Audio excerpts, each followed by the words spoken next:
ปิดภาพมามื้อนี้พี่น้องเนาะมื้อนี้สาวนิดก็มาร้านค้าพี่น้องเนาะมากับสาวนูน่าเนาะว่าสิมาซื้อเครื่องให้ทั้งน้องน้อยเพิ่นเนาะในพักกันแหละพี่น้องเนาะให้เพิ่นวานในสวนครัวเพิ่นพี่น้องเอ้ยเนาะแคมทางแน่พี่น้องเอ้ยเนาะ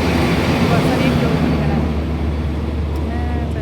ก่อนอื่นก็กลับทักทายสบายดีเด้อพ่อแม่FC สู่คู่สู่คนเนาะเพราะว่าอยู่ภายในประเทศหรือต่างประเทศพี่น้องก็ยินดีเขาสู่สองเช้านี้เราไต่เส้นเก่าเส้นเคยพี่น้องเนาะ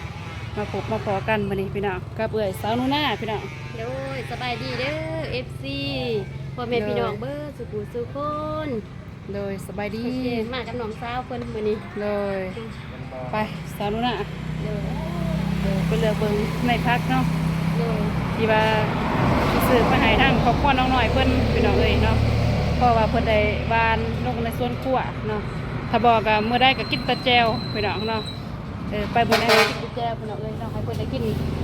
อาหารดีๆแน่พี่น้องเนาะแคมทางพี่น้องเอ้ยตื่นยุบตื่นแย่อยู่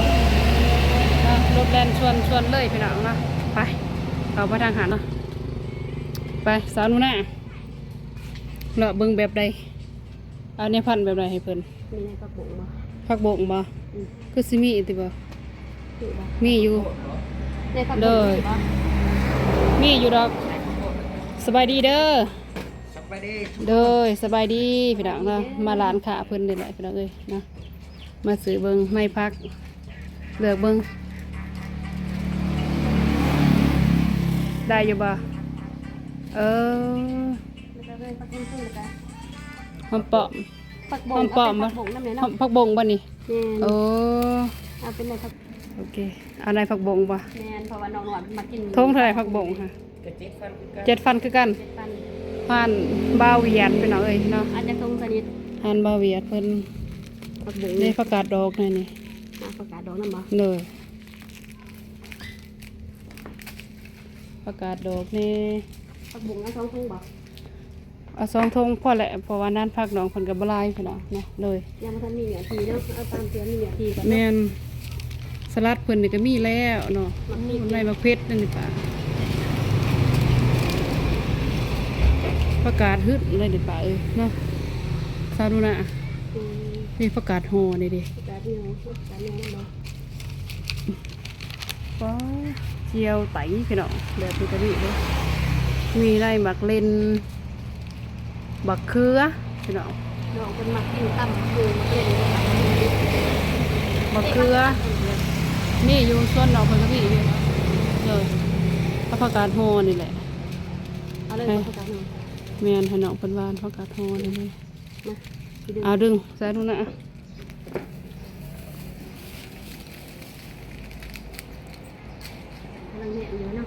โอเค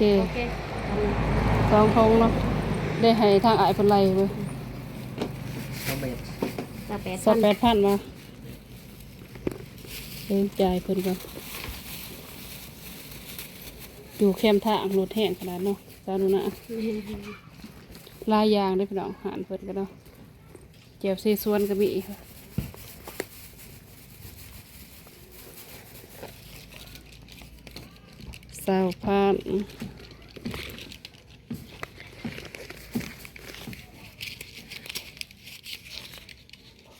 นับให้เพิ่นเบิ่งนี่ซาดูนะ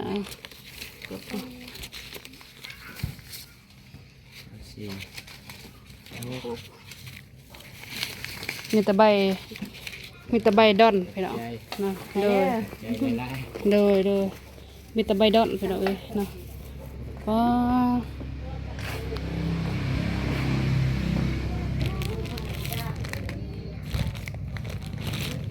เส้นเส้นส่วนเพิ่นก็มีขายเด่นป่า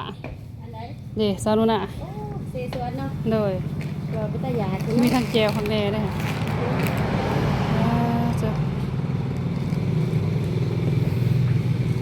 ได้ยางไปเนาะเนาะ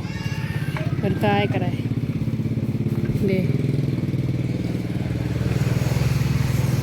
เจ้าเซสวนโจชิบิ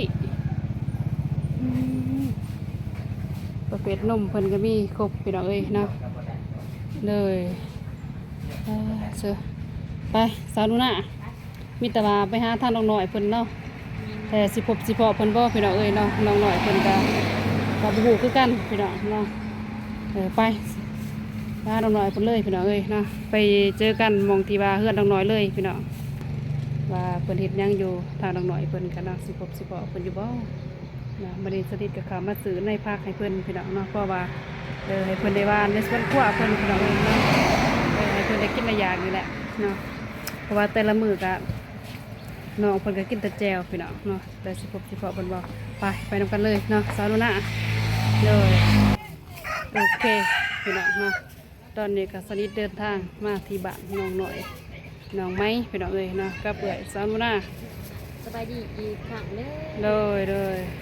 ไปหาน้องหน่อยเพิ่นเลยพี่น้องเนาะมาขอเพิ่นอยู่บ่กอเพิ่นเฮ็ดหยังอยู่เนี่ยพี่น้องเอ้ยเนาะเลยเด้น้องหน่อยเพิ่นพี่น้องเอ้ยโดยสบายดีอยู่กับไผคือเสียงเพลงอยู่อยู่กับหมู่เฮ็ดหยังอยู่ฮะนึ่งข้าว แม่น ป้าน้องหน่อยนึ่งข้าวพี่น้องเอ้ยเนาะใส่ละหมูน้องหน่อย สบายดี โดยน้องเลาหล่าบ่ โดย โอ้มาหาเพิ่นตลอดเลยเนาะเป็นหมู่กันวังหน่อยบ่ โดย เออคลิปก่อนก็เห็นกับเอ๋ยไหมเป็นหมู่กันเบิดบ่ โดย เออกับเอ๋ยไหมนำพี่น้องเอ้ยเนาะตอนนี้น้องหน่อยเพิ่นนึ่งข้าวพี่น้องใส่เพื่อนน้องหน่อยคือเอารัวเอาอีหยังเนาะซานุน่ะ เด้ ฟืน บ่มีฟืน โดย น้องหน่อยว่าบ่มีฟืนพี่น้องไปขึ้นก่อนซะนุน่ะซะหน่อยน้องหน่อยเบิ่นได้ก็ขึ้นเลยพี่น้องเด้บ่มีข้าวเย็นหยังบ่ล่ะ ปอ บ่ได้ใส่ข้าวเย็นหยังเนาะ โดย พ่ออยู่บ่กินแลงซำนี่ หนึ่งให้ข้าว เด้อโอ้ให้สร้างกินข้าวแลงนำอีก แม่น พี่น้องเอ้ยเนาะตอนแรกเพิ่นก็กินน้ำอีก แม่น จักขาบเพิ่นกินน้ำค่ะ2ขาบบ่ ซ้ำค่ะ 3ขาบ โดย ปลาเถอเสาเพศแรกแม่นบ่ แม่น ปลาโซ3ขาบพุ่นได้ซาลุน่ะโดยห่วยคันอยู่ในเมืองก็ขับละแสนพุ่นได้กลัวได้คันจักคน3คนพุ่นเนาะ 3 คนบ่แม่นบ่ใส่หน่อย 3คน4คนเนาะ 5 คน 5คนพุ่น โดย สร้างหั่นได้ แม่น ปลา มาเพิ่มอีก2 มาเพิ่มอีก2 โดย เจ้าพุ่นเอ้ยเนาะมาเพิ่มอีก2คนพอดี5คนเนาะล่ะ แม่น เสาเพศแรงโอ้มันสิเขาหา600,000เป็นหลานพอได้ซานุน่ะกินมื้อหนึงแม่นเลยไปเอาเอ้ยเนาะคือไหวไก่โพดอันนั้นกาไฟห่อนเลยแตกปุ่มแล้วเนาะน้องหลาเนาะโดยแตกปุ่มเลยโอ้ยปุ๊บไปทางใดบ่ทันเลยพี่น้องเนาะ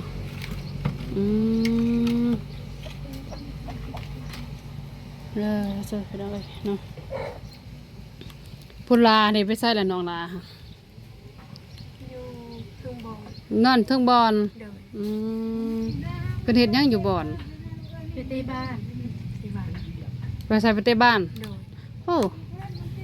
กีฬา เป็นนักกีฬาอีกเลยซาโนน่ะ เห็น เอ เป็นนักเรีย อน เด้ โดยยังเหียนเนอแมนเลยพี่น้องเอ้ย กีฬาเนี่ย โดย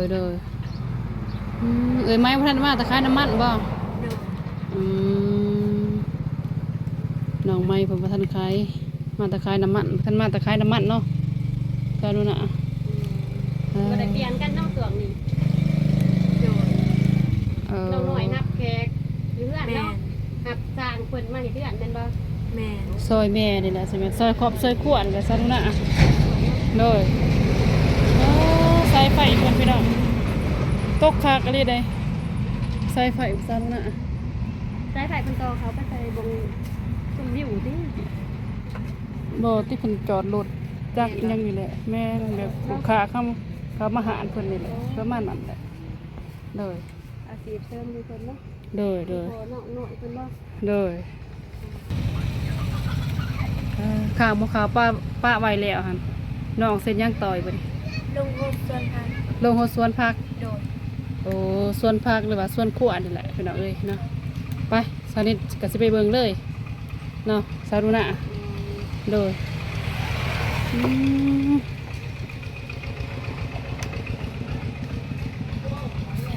ไปปลูกสวนขวสวนผักโอเคพี่น้องเนาะตัดผักมามงที่สวนขวน้องหน่อยเพิ่นเลยพี่น้องเอ้ยเนาะเสียเด้ส่วนขวน้องหน่อยเพื่อนได้บานพักพี่น้องเอ้ยเนาะมาเมื่อนี้ยังเพื่อนได้ปลูกพี่น้องเนาะไปพอดีพี่น้องเอ้ยเนาะสานุน่ามาพี่ จะได้ล่ะ มาในพักสานุน่าพอดีเลยพ่อแม่พี่น้องเอ้ยเนาะนางลงติสาว หน่อย น้อยเพิ่นพี่น้องเนาะพอดีว่าซานิดก็ไปซื้อในพักหรือว่าเมล็ดเม็ดพันตรา 3A พี่น้องเนาะหรือว่าในผักกาดนี่แหละพี่น้องเนาะแล้วก็ในผักบงเนาะ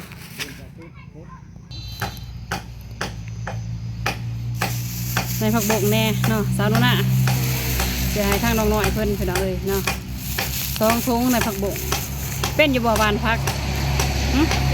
เป็นบ่อ้าวคันเป็นแล้วก็ซานิดเสทางน้องน้อยวานเลยเด้อแป้งนั้นพักแล้วก็วานแล้วก็ฮดเด้อส่วนที่ว่ามักแป้งให้มีคุ้มก่อนเด้ก็มีแต่ว่ามักแป้งมักทั่วเพื่อนเราจะซื้อให้เพื่อนพี่น้องเอ้ยเนาะตอนนี้ให้น้องน้อยเพื่อนวานในพักก่อนเอาไปพักบงนี่แซ่ก่อนเด้อ โดด แซ่มาได้คืนหนึ่งก่อนแล้วน้องจะเอามาปลูกเด้อ โดด โอเคเอาเมียนไว้ตอนนี้เมื่อนานแล้วน้องจะปลูก ตั้งงานมาติด ซอย งานมาเตะมันไก่แค่หัวเนี่ยมันคืนกลางเลย ได้อยู่ดอกค่ะนั่นก็ได้บัดแล้วเพิ่นเฮ็ดคุ้มเองดอกเนาะน้องน้อย มันเป็นตะข่ายดิ เลย เปิดเป็นเลี้ยนเปิดหรอบ่ เลยคุ้มก็มีแล้วปักตัวแน่แหละพี่น้องเอ้ยเนาะสระระบ่นานพักนี่สระระบ่นี่ได้ระบ่แบบนี้วานเลยบ่วานเลยพี่น้องวานเลยซื้อมาให้แล้วก็วานเลยได้พี่น้องเอ้ยเนาะ อีกทีหนึงอีกทีก่อนจะมา แม่นั่นแหละให้สาวนุ่นน่ะเพิ่นพาเฮ็ดพี่น้อง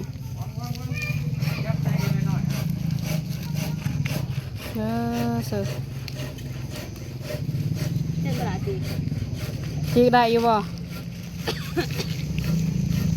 ไอ้สมัครไอ้ดิน จีได้บ่เบิ้งสนิทสิปลูกจีกให้สิปลูกแล้วสนิทก็ได้สิจีกให้ก่อน อันนี้ จับกล่องกันแน่สาวนุ่นน่ะ มือดำในเด้อสนิท ดำก็บ่เป็นหยังดอกเนาะน้องน้อย โดด มือดำแต่ใจบ่ดำเนาะน้องน้อยเป็นหยังพี่น้องเลยน้องเพิ่นจีกไปทาได้ละบัดนี้ กันบอกกันน้องหน่อยไปเอามีดก็ได้ บ่มีของจีกเก่าเพิ่นเนาะแบบให้จีกเลยเดี๋ยวนี้เนาะ เด็กสนิทป่ะบอกให้เด็ก ไปน้องน้อย น้องน้อย ผักกาดโย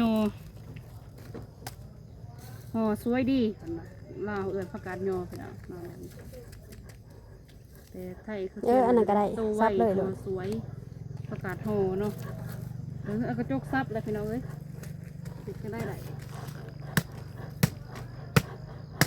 เรียบร้อยบานบัดเดียวเลยบ่ที่บานมืดบัดเดียวเลยบ่นี่ โดด บานบัดเลยนั่นเดียวนี่บ่ขลุ่นลงไปข้ออีกบ่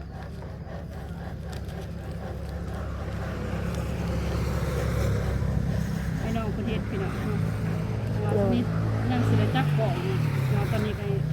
เอื่อยนู้นน่ะเพิ่นจับพี่น้องนี่ไงทวดดีพี่น้องไงกุ๊บกันแล้วนี่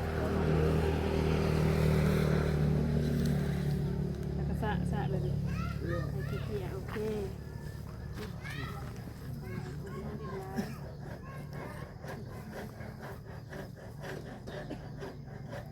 วานเลยบอกกัน แม่ เอาวานแล้วก็หดจะมาควัดกดฝุ่นของน้องหน่อย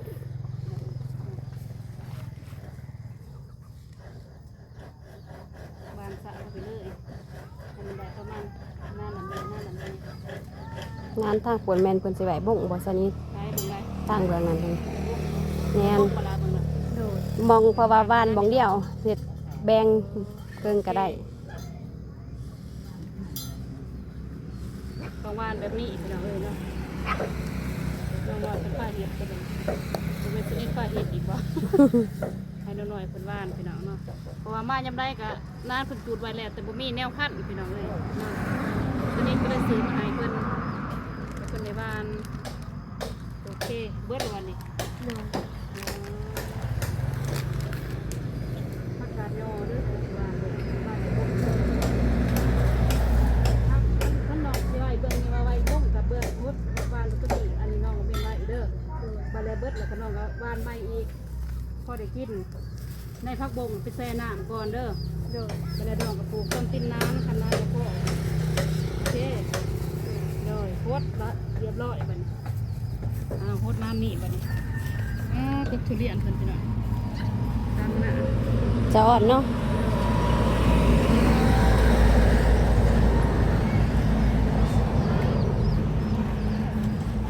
ใช่ทางน้อยๆเพิ่น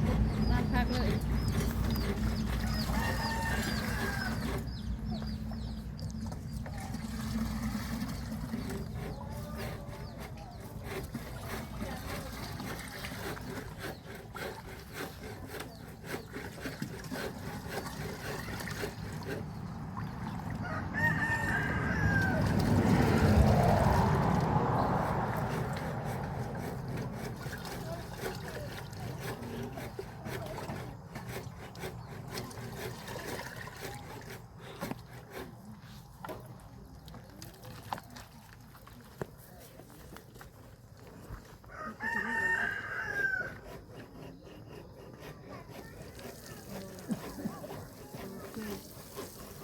ไงกลุ่มดีพี่น้องไงสุดดี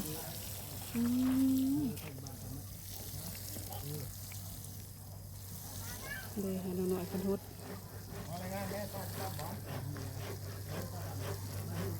ถ้ามีผักบัวเอามาใส่เด้อล่ะเด้อ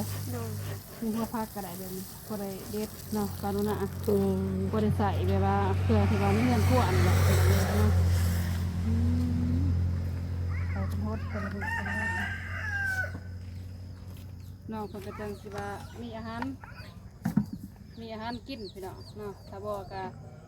ทำมือได้ก็ต่อว่ากินแต่แจวพี่น้องเอ้ยเนาะอย่างน้อยก็พอได้มีพักส่วนขวดคนพอได้กินยาเนี่ยพี่น้องเนาะ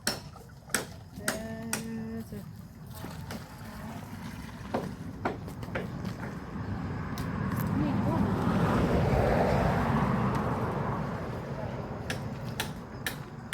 บ่ได้เป็นเลิกเปล่าเป็นไว้หน่อยนึงโอเคเป็นน้ำหยอดไรสานุนะ เป็นน้ำหยอดเอาบ่ แม่นแบบเป็นต้องมาได้ทางลงนี่เป็นอีกหน่อยนึ โอ้ ง แบบกันระบบกันต้องคักแน่เนาะน้องสาวน้อยเฮ็ด หน่อยนึงอีกหัวอีกแห้งโผดมันเติบตีนแห้งโผดโอเคดีพี่น้องเนาะ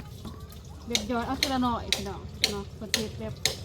เอาหมูมาปั้นไว้ได้ดิเนาะตัวหน่อยเลย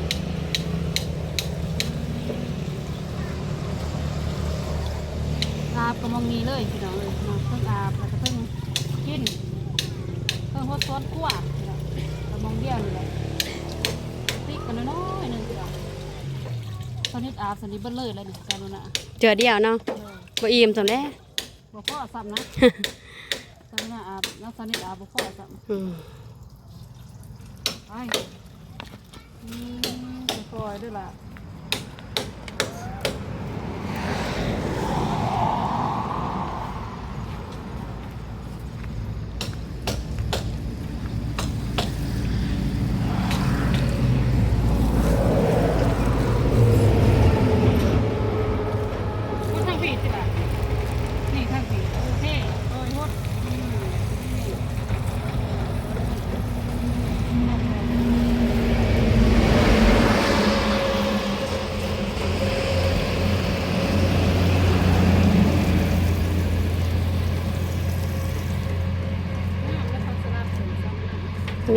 งามแม่งเนาะตอนนี้อันนี้พักอีหยังนี่น้องหน่อย ผักแปมเพราะอีหยัง โอ้พักแป้น ผักแป้นบ่ โอ้กินคือจะขายคือพักเทียมดิเทียมไข่บ่พักแป้นเนาะ เป็นคุ้มแน่พี่น้องเอ้ยเนาะน้องหน่อยคุ้มยังอันนี้นี่สิปลูกมักทั่วบ่ล่ะเออน้องเพิ่นสิปลูกมักทั่ว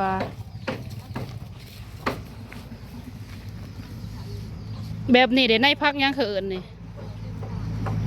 พักการยังนี่กวางตุ้งบ่โอ้โป่งเรียบร้อยพี่น้องเอ้ยเนาะแต่กระบอกพ่อดอกสำนีพี่น้องเอ้ยเนาะสนิทก็เลยเอาซื้อไม้เพิ่นไม้อีกพี่น้องเนาะงานนี้พี่น้องผักหวานประมาณ2 ถุงพี่น้องเอ้ยเนาะแล้วก็ผักบง2 ถุงพี่น้องเนาะโอเคพี่น้องเนาะแต่ละมือนี่แม่นไหมเนาะซอยกันพี่น้องเนาะน้องไม้หรือว่าน้องแอมเนาะเพิ่นสิไปขายน้ำมันพี่น้องเนาะมื้อนี้น้องน้อยเพิ่นก็ซอยเวียกครอบครัวเนาะเพราะว่าสร้างเพิ่นได้มาเฮ็ดเฮือนเฮ็ดซ่านซอยพี่น้องเนาะเพิ่นก็เลยอันนี้ไม่พี่น้องเอ้ยเนาะโอเคพี่น้องเอ้ยเนาะตอนนี้ก็ทางน้องน้อยเพิ่นเฮ็ดสวนครัวเนาะเป็นที่เรียบร้อยพี่น้องเนาะมื้อนี้ก็มาหาทางน้องน้อยพี่น้องเอ้ยเนาะครอบครัวน้องน้อยนี่แหละเนาะว่าเพิ่นเฮ็ดอิหยังอยู่เนาะแต่น้องไม้เพิ่นนี่ไปทำงานพี่น้องเอ้ยเนาะขายน้ำมันคือเก่าคือเดิมพี่น้องเนาะสำหรับมื้อนี้พี่น้องเอ้ยเนาะก่อนอื่นก็ขอบใจเด้อขอบแม่ FC สู่คู่สู่โคตรเนาะบ่ว่าอยู่ภายในประเทศหรือต่างประเทศพี่น้องก็ยินดีเนาะเขาสองสนิทนะแล้วก็เป็นกำลังแรงใจให้พี่ให้น้องเนาะแล้วก็ก่อนอื่นก็ขอบใจทางพ่อแม่FC สู่ผู้สู่คนเนาะบ่ว่าอยู่ภายในประเทศหรือต่างประเทศพี่น้องเนาะขอให้จงมีสุขภาพแข็งแรงความเจ็บอย่าสุดใดความไข้อย่าสุมีพี่น้องเนาะขอให้เฮงปังๆในหน้าที่การงานพี่น้องเนาะโอเคพี่น้องเนาะสำหรับคลิปนี้นะสนิทก็สิได้จบคลิปไปเพียงเท่านี้พี่น้องพอกันใหม่ในคลิปต่อไปสำหรับคลิปนี้พี่น้องนะก็กล่าวคำว่าสบายดีพี่น้องนะบ๊ายบายพี่น้องโดยพร้อมทั้งน้องน้อยแล้วก็พี่สาวหนูนาพี่น้องเนาะ บ๊ายบาย โดย